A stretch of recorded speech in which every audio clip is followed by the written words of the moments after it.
Everyone was excited because we had about players. We bought Pepe. From Pepe we bought to David Luiz. David Luiz we bought to Ceballos. And everything was worthy. But we were surprised. Oh, we played. Everything was okay. We were like, Arsenal, wallahi, Ibra is going to be on fire.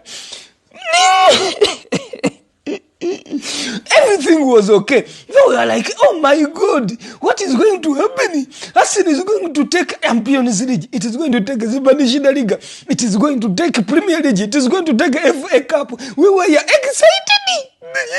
Arsenal going to disappoint. Arsenal going to disappoint. But Arsenal, what went wrong? Arsenal, what went wrong really? What event we did?